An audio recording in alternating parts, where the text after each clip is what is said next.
He's won all there is to win in world football. He has a significant following on social media and he's a cult hero amongst many football fans. And now he's helping people to tackle the issue of mental health.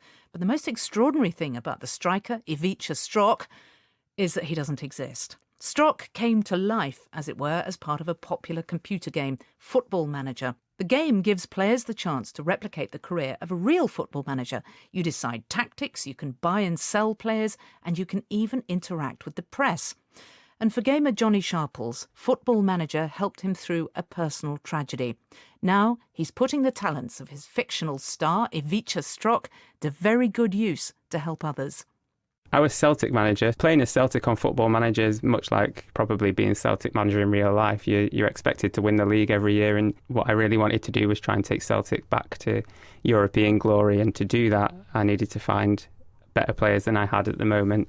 And so my scout came to me and he said I'd found this player called Ivica Strok. He's 18 years old, he's Croatian, and there's teams trying to sign him like Real Madrid, Barcelona. You could realistically sign him as Celtic manager as well. So I decided I'd go and give it a shot. And Ivica Strok is completely fictional. Ivica Strok is a random assortment of numbers and pixels that only generated on my game. He wouldn't be on anyone else's game. And yeah, he's completely fictional. He's something called a new gen player, which is when all the real players that exist in the real world retire, the game repopulates them with fictional players, just randomly assorts and assigns them statistics and things. When did things start to change and he became more than a fictional character for you? In terms of on the game, when he really became sort of a personal cult hero in my life, we reached the Champions League final in 2022. Ivica Strok opened the goal scoring. Chelsea got a penalty which was saved, and in the counter-attack, Ivica Strok and another fictional player called Jose Ribeiro counter-attack together. And I remember sitting at my computer, at my laptop, screaming for Ribeiro to pass the ball to Strok because he would have had an open goal to just slot the ball away in. And he didn't.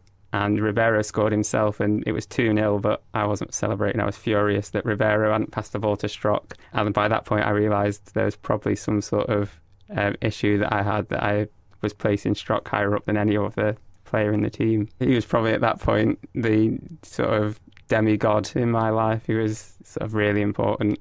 And what was it that made you need to have a completely fictional life, and an utterly created obsession?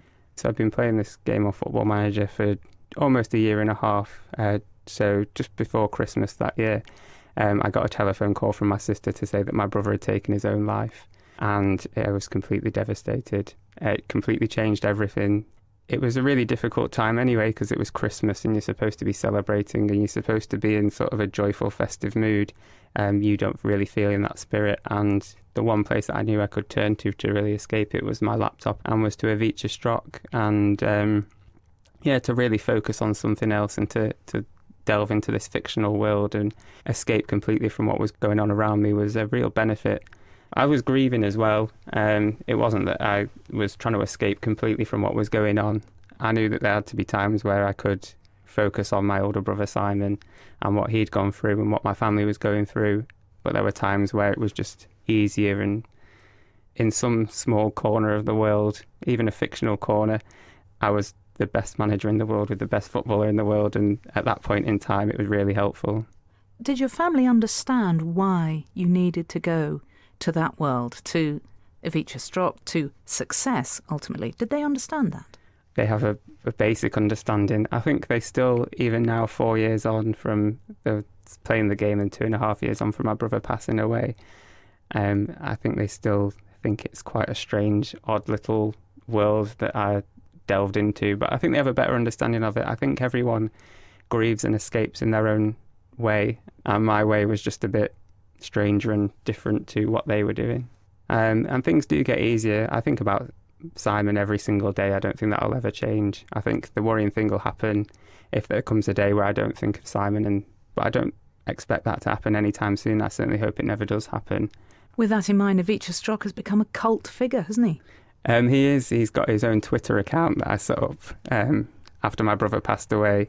And he's got nearly 4,000 followers on Twitter, which isn't bad for a fictional footballer. I think there's some real footballers in League One and Two that only have a couple of thousand followers. So it's not bad for a fictional player to have a quite a cult following like that. And he lives his life through Twitter.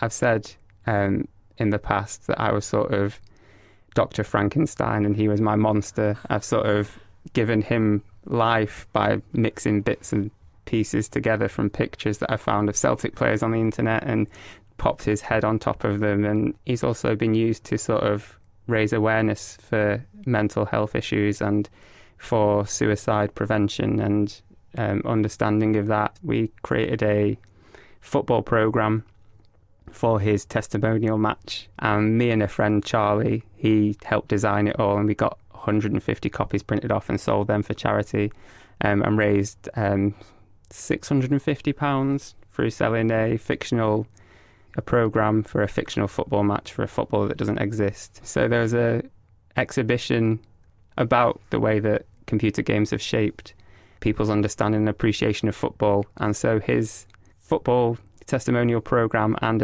a shirt with his name and number on the back were displayed in the Football Museum for 9 months. So he was alongside Pele and Maradona and other equally good footballers. And you've even got stickers and the kit. You've got the full kit. So this is genuine Celtic kit, and it's got Strok number 10 written on the back. Yeah. And it's absolutely fantastic. And you've got football cards and badges, and it's all completely fictitious. These are real things, but it's completely fictitious. Yeah, and people bought the programme. Some people bought like badges and stickers and stuff. So yeah, there's people out there that have really bought into it all and literally bought into it all as well. When people bought the stickers and the badges, the money raised from that went towards Calm as well. So it's easier than running a marathon to sort of play Football Manager. So I'll keep doing that probably. Jonny, thank you very much. Thank you. Jonny Sharples and Ivica Strok. And if you want to see the real Jonny Sharples and the fictional Celtic player's real kit, search online for BBC Sportshour.